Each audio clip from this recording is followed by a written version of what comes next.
اللہ کے راستے میں جو جماعتیں نکل رہی ہیں، وہ سب سے پہلی بات تو یہ ہے کہ آپس میں اللہ کے راستے میں پیدل چلنے کے فضائل کو خوب آپس میں ایک دوسرے کو سنایا کرو، تاکہ پیدل چلنے کا معمول سواری پر ہمیشہ غالب رہے۔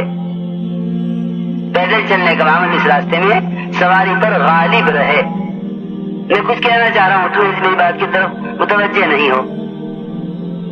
اس راستے میں پیدل چلنے کے فضائل اتنا آپس میں بیان کیجو کہ عالمی سطح پر ہماری جماعتوں کی نقل و حرکت پیدل سواری پر غالب رہے، پیدل کی نقل و حرکت سواری پر غالب رہے۔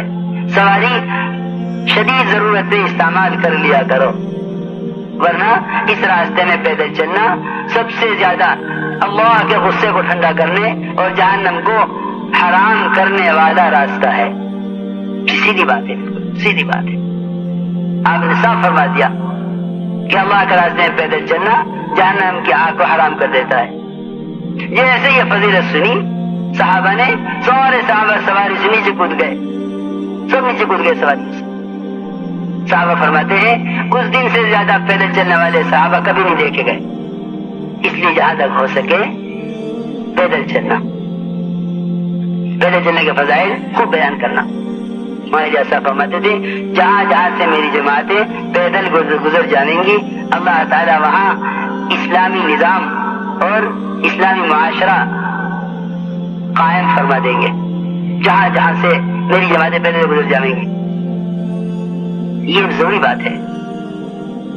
اس طرح ہمیں جہاں تک ہو سکے پیدل چلنے کی کوشش کرنی ہے، کیونکہ اس میں کوئی شک نہیں کہ اللہ کے راستے کا پیدل چلنے سے جو غبار اڑتا ہے، اللہ کے راستے کا وہ غبار جو پیدل چلنے سے اڑتا ہے، وہ جنت میں جنتیوں کے حسن کو بڑھانے کے لیے بطور پاؤڈر کے استعمال کیا جائے گا۔ یہ تو حدیث میں سب نقل کیا ہوا ہے، پڑھتے نہیں ہے نا، یہ خبر ہی نہیں ہے۔ حدیث میں نے نقل کیا کہ یہ جنت کا وہ پاؤڈر ہے جو جنتیوں کے جنت حسن کو بڑھانے کے لیے پاؤڈر کی جگہ استعمال کیا جائے گا۔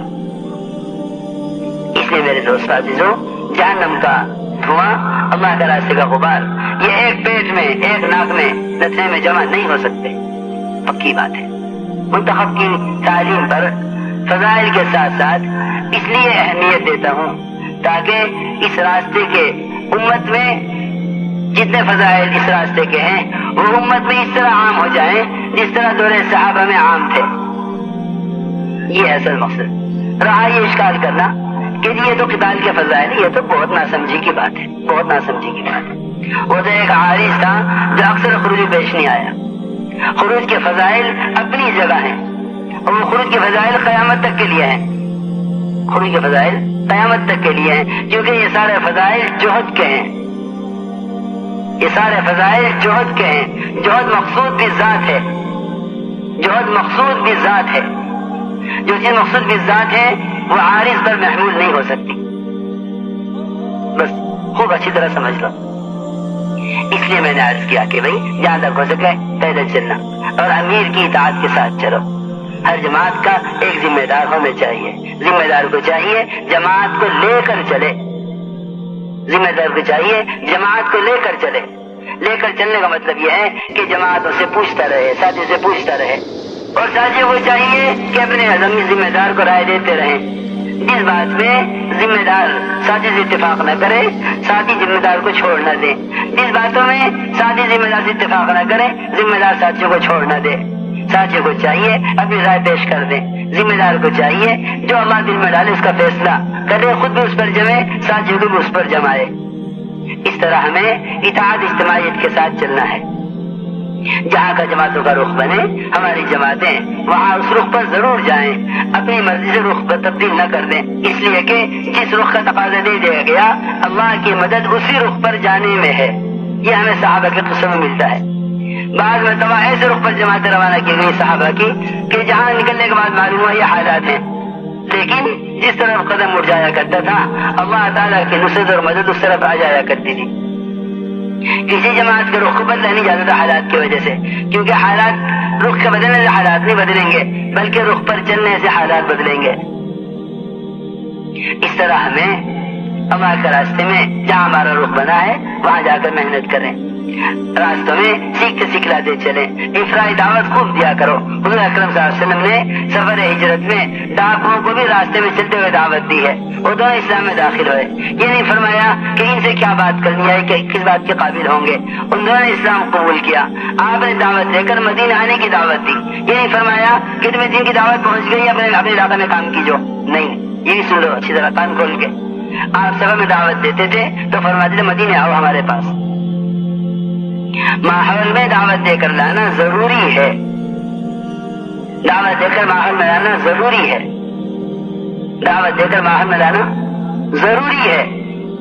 میں تم کو عرض کرتا ہوں، بھیڑیے نے جنگل میں چرواہے کو دعوت دی، بھیڑیے نے جنگل میں چرواہے کو دعوت دی، یہ نہیں کہا لے بھائی یہ کلمہ ہے، یہ نماز ہے، یہ اعمال کر لے، بکری چرا، یہاں کو نہ سنبھال لے اور اپنا اللہ کر، بکری کو دودھ پی اور نہیں گزار، نہیں، یہ سمت کا کام ہی نہیں تھا۔ بھیڑیے نے کہا مسجد نبوی چلے جاؤ، وہاں محمد صلی اللہ علیہ وسلم، اللہ اکبر، قربان جاوے آپ کی ذات پر، کہ ایک بھیڑیا بھی دعوت دے کر کہہ رہا ہے کہ جاؤ وہاں مسجد نبوی میں محمد صلی اللہ علیہ وسلم صحابہ کو انبیاء کے قصے سنا رہے ہیں، وہ سنو جا کر۔ بھیڑیا دعوت دے کر مدینے سے دور کہیں جنگل میں وہاں سے چرواہے کو مدینے بھیج رہا، سوچو تو صحیح۔ اس لیے عرض کر رہا جہاں جہاں جماعتیں آپ کی جائیں وہاں والوں کو تیار کر کے کام کے ماحول کی طرف بھیجو۔ مولانا الیاس صاحب کتنی تاکید سے فرماتے، دلی، دوابہ، میوات، یہ دعوت کے مدرسے ہیں، سارے عالم کو یہاں سے گزارنا چاہتے تھے۔ تمہارے تو صوبے بھی سوچ رہے ہیں کہ یہاں سے گزرے نہ گزرے۔ مولانا الیاس صاحب اس زمانے میں چاہتے تھے کہ جماعتیں بن کر ماحول میں آویں۔ اس لیے میں تاکید سے عرض کر رہا جہاں جاؤ ملاقاتیں کرو، تشکیلیں کرو، ماحول کی طرف بھیجو۔ تمہیں نے عرض کیا کہ راستے میں گزرتے ہوئے ہر ایک کو دعوت دیا کرو، ٹرین میں بس میں سفر کر رہے ہو نمازوں کا خوب اہتمام کرو، اور دیکھو یہ بات یاد رکھنا کہ نکلنے کے زمانے میں ٹرین میں، بس میں، راستے میں، اسٹیشن میں ہماری ذات سے کسی کو تکلیف نہ پہنچے، کیونکہ جو راستے کو تنگ کرے گا، راستے کو بند کرے گا یا جگہ کو تنگ کرے گا، اس کی دین کی محنت اللہ کے یہاں قبول ہوگی نہیں۔ ہماری جماعتیں بہت پریشان کرتی ہیں مسافروں کو کہ بھائی صاحب ہماری جماعت ہے، ایسا کریں آپ ادھر بیٹھ جائیں، یہ ٹکٹ ادھر سے بدل دیں، آپ اوپر کسی پہ چلے جائیں، نیچے کسی ہمیں دے دیں، کیونکہ ہم تعلیم کریں گے، ہم اپنا مذاکرہ کریں گے۔ بالکل نہیں، بالکل نہیں، ٹرین تعلیم کی جگہ نہیں ہے۔ ٹرین میں انفرادی دعوت دو، ٹرین میں انفرادی سیکھنا سکھلانا کرو۔ کتاب پڑھنی ہے دو ساتھی ایک پڑھ لے ایک سن لے، لیکن مسافروں کے ٹکٹ بدلنا یا ان کی سیٹوں کا بدلنا، تم نے تو نکلتے ہی بندوں کو حقوق مارنے شروع کر دیا ہے اپنی سہولت کے لیے۔ تمہاری دعوت اللہ کے قبول کیسے ہوگی؟ صاف فرما دیا حدیث میں، اپنے اپنے مناجی سے اعلان کرایا حضور اکرم صلی اللہ علیہ وسلم نے، جاؤ اعلان کر دے جا کے صحابہ میں، جو راستے کو بند کرے گا یا دوسروں کے لیے جگہ کو تنگ کرے گا، اس کی دین کی محنت اللہ کے یہاں قبول نہیں ہوگی۔ فلا جہاد لہ، صاف حدیث ہے، صحیح روایت ہے، من قطع طریقا او ضیق منزلا فلا جہاد لہ، یہ فرمایا۔ اس کا بہت خیال رکھیں، دعوت دیتے ہوئے جانا، افرائی دعوت خوب دیا کریں، ٹرینوں میں، بسوں میں افرائی دعوت جتنی زیادہ دو گے اتنی ہی یعنی اللہ کی غیبی نصرتیں نازل ہوں گی۔ افرائی دعوت بہت ضروری ہے۔ جہاں کا رخ بن گیا ہے وہاں پہنچ گئے ہو تو سارا سامان ٹرین سے اتار لو، ساتھیوں کو دیکھ لو، اپنا سامان دیکھ لو، اپنا سامان ہر ایک خود اٹھا لے۔ حضور اکرم صلی اللہ علیہ وسلم اپنا سامان خود اٹھانا چاہتے تھے، ہر ضرورت کو خود پورا کرتے تھے۔ ہم بھی کوشش کریں اپنی ضرورت خود پوری کریں۔ ارے فلانے میرا جوتا کہاں، ارے فلانے میرا، نہیں، آپ اپنی چیز کے خود کفیل ہو۔ اس طرح ہمیں دوسروں کے کام تو آنا ہے، اپنی ضرورت خود پوری کرنی ہے۔ اس طرح ہم بستی میں داخل ہوں، بستی میں داخل ہونے کی مصنون دعا یاد کر لو۔ دعائیں یاد کرنا اصل ہے، یہ نہیں کہ یاد نہیں ہے تو یوں کر لو، یہ یاد نہ کرنے کا بہانہ ہے۔ یاد کرو دعائیں۔ حضور اکرم صلی اللہ علیہ وسلم بستی میں داخل ہونے سے پہلے ایسی دعا مانگتے جس دعا کے ذریعے بستی والوں کی محبت کو اپنے لیے، اپنی محبت کو بستی والوں کے لیے مانگ لیتے۔ اس طرح ہمیں بستی میں داخل ہونے سے پہلے دعا مانگ لینی ہے۔ پھر مسجد سے ہم ابتدا کریں. مسجد میں داخل ہو سنت طریقے سے، ایک جگہ سامان قرینے سے رکھے. مقامی لوگوں کو ضرور ساتھ لیں مشورے میں. ان کو ساتھ لیے بغیر تم مہاجر ہی مہاجر ہو، انصار تمہارے ساتھ نہیں ہے. ان کو ساتھ لیے بغیر کام نہ ہوگا. تم یہ سوچو گے یہاں تو کام کی کوئی شکل ہی نہیں ہے، میری محنت کی کیا بتاؤں. تم جا کے یہ پوچھو گے چلے چانے لگانے والے ساتھیاں ہیں؟